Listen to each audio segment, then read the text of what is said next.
ನೀನ್ ಕಾಲಿಟ್ರೆ ಅಪಶಕುನಾನೇ ಆಗೋದು. ನೀನ್ ನನ್ನ ಕೋಣೆ ಒಳಗಡೆ ಬರಬೇಡ, ಆಚೆನೇ ಇರು ಅಂದೆ. ಅನುಮಾನನೇ ಇಲ್ಲ, ಇವಳ ವಕ್ರ ದೃಷ್ಟಿ ನನ್ನ ಒಡವೆಗಳ ಮೇಲೆ ಬಿದ್ದಿದೆ. ಬೆಳಗ್ಗೆ ನಿನ್ನ ಮುಖ ನೋಡಿದ್ರೆ ಆ ದಿನ ಪೂರ್ತಿ ಅಪಶಕುನಾನೇ ಕಣೆ. ಈ ಮರೆ ಹಿಡಿದಿರೋ ದೆವ್ವ ಕಣೆ ನೀನು.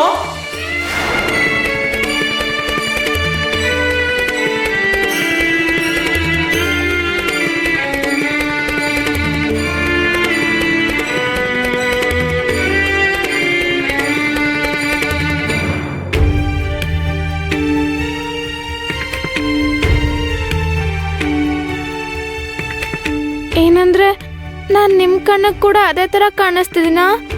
ಅಪಶಕುನ ಥರ? ನಾನು ಒಡವೆಗಳಿಗೆ ದೃಷ್ಟಿ ಹಾಕ್ತೀನಿ ಅಂತ ಅನ್ಕೊಂಡಿದ್ದೀರಾ? ಸಕ್ಕು,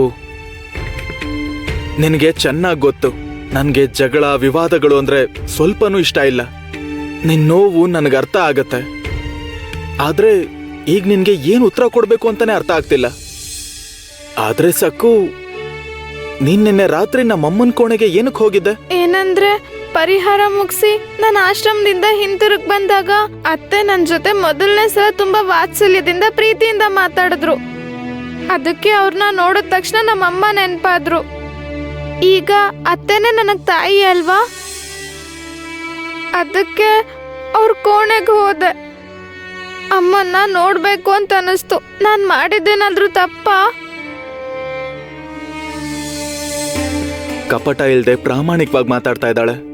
ಆದ್ರೆ ನಮ್ಮಮ್ಮನ್ಗೆ ಯಾಕಿದ್ ಅರ್ಥ ಆಗ್ತಿಲ್ಲ. ಏನಂದ್ರೆ ಇಲ್ಲಿನ ಒಡವೆಗಳಿಗೆ ನನ್ ದೃಷ್ಟಿ ಹಾಕ್ತೀನಾ? ನನ್ಗೆ ಒಡವೆಗಳ ಮೇಲೆ, ಅಲಂಕಾರದ ಮೇಲೆ, ಚಿನ್ನ ಬೆಳ್ಳಿ ಮೇಲೆ ಸ್ವಲ್ಪನೂ ಆಸಕ್ತಿ ಇಲ್ಲ. ನಮ್ಮಮ್ಮ ನಾನು ಚಿಕ್ಕವಳಿದ್ದಾಗ್ಲೇ ಹೇಳ್ಕೊಟ್ಟಿದ್ದಾರೆ, ಪ್ರತಿಯೊಬ್ಬ ಹೆಣ್ಣಿಗೂ ಅವಳು ಕಟ್ಕೊಂಡ್ ಗಂಡನೇ ತುಂಬಾ ಬೆಲೆ ಬಾಳೋ ಒಡವೆ ಅಂತ. ಈ ಮಾತು ನನ್ನ ಮನ್ಸಲ್ಲಿ ಅಚ್ಚಳಿಯದ ಹಾಗೆ ಉಳ್ಕೊಂಡಿದೆ. ನನ್ನ ಗಂಡನೇ ನನಗ್ ಬೆಲೆ ಬಾಳೋ ಒಡವೆ.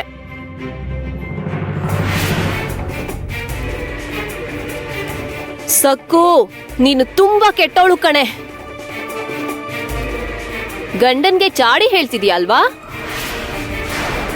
ಚಿಕ್ಕ ಹುಡ್ಗಿ ಅಂತ ಎಲ್ರೂ ನಿನ್ನ ಕ್ಷಮಿಸ್ತಿದ್ದಾರೆ. ಅದಕ್ಕೆ ತಲೆ ಮೇಲೆ ಕೂತ್ಕೋತಿದ್ಯಾ ನೀನು?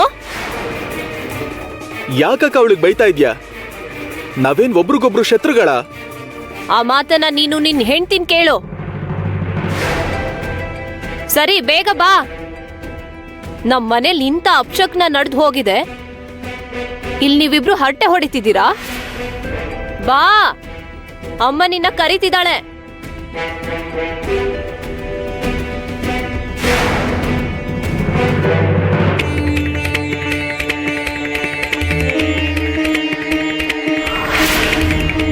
ಪಾಂಡುರಂಗ, ನಾನಷ್ಟು ಕೆಟ್ಟದಾಗಿ ನಡ್ಕೊಳ್ತಿದ್ದೀನ? ನಾನು ಮಾಡಿದ ತಪ್ಪಾದ್ರೂ ಏನು ಅಂತ ನನಗೆ ಹೇಳು.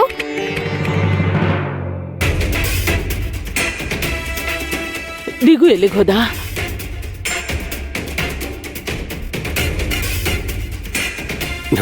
ನಮಸ್ಕಾರ ಅದ್ಗೆ.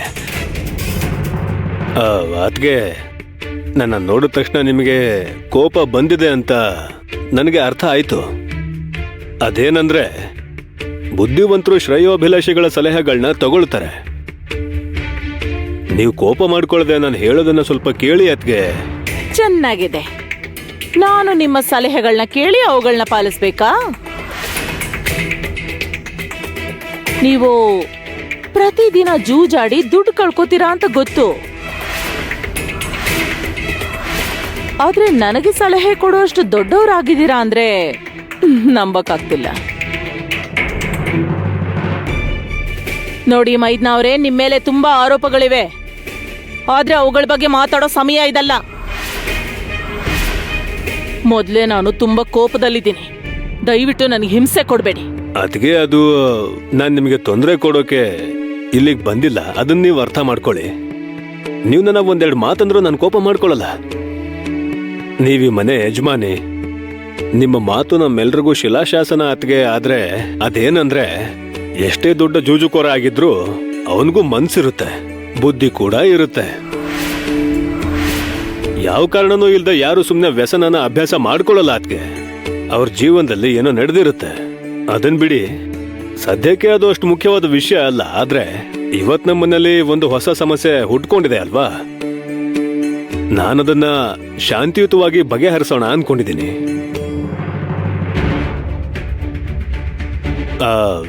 ನೀವು ನನಗೆ ಆ ಬೀಗದ ಕೈ ಕೊಡ್ತೀರಾ? ಅದೇನಂದ್ರೆ ಒಡವೆಗಳೆಲ್ಲ ಪೆಟ್ಟಿಗೆಯಲ್ಲಿ ಭದ್ರವಾಗಿದೆಯಾ, ಇಲ್ಲ ಅಂದ್ರೆ ಕಳ್ಳರು ದೋಚ್ಕೊಂಡು ಹೋದ್ರ ಅಂತ ತೆಗೆದು ನೋಡೋಣ ಅಂತ.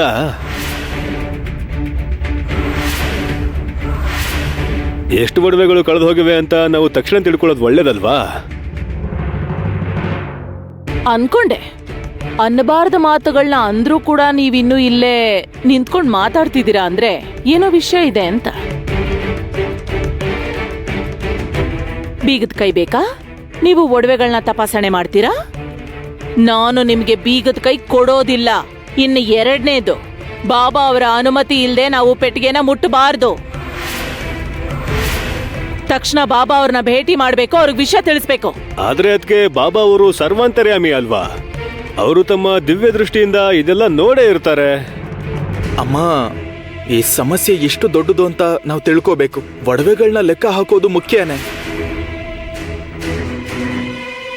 ಆದ್ರೆ ಬಾಬಾ ಅವ್ರ ಆಜ್ಞೆ ಇಲ್ಲದೆ ನಾವು ಪೆಟ್ಟಿಗೆ ತೆಗಿಯೋದು ಕೂಡ ಒಳ್ಳೇದಲ್ಲ.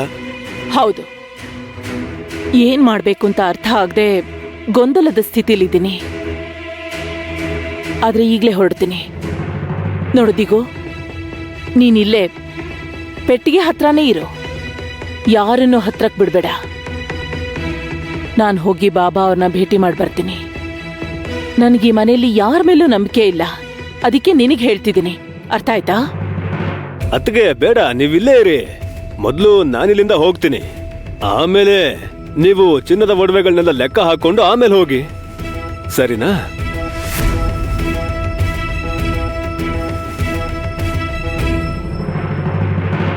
ಸಲಹೆ ಕೊಡಬೇಡಿ ಅಂತ ಇವ್ರಿಗೆ ಲಕ್ಷ ಸಲ ಹೇಳಿದ್ದೀನಿ. ದಿಗು, ನೀನ್ ಇಲ್ಲೇ ಇರು, ಹುಷಾರಾಗಿ ನೋಡ್ಕೋ. ಆಯ್ತಮ್ಮ, ನಾನು ಹೋಗಿ ಬರ್ತೀನಿ. ಸರಿ.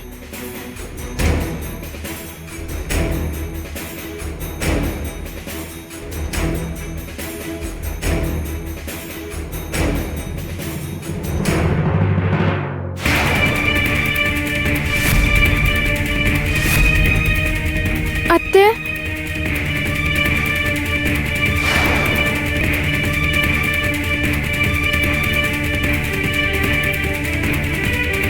ಕನಿಕರದಿಂದ ಅಮಾಯಕಳು ಅನ್ನೋ ಹಾಗೆ ನನ್ನ ಕಡೆ ನೋಡಿದ್ರೆ ನಿನ್ನ ಕಣ್ ಕಿತ್ಬಿಡ್ತೀನಿ.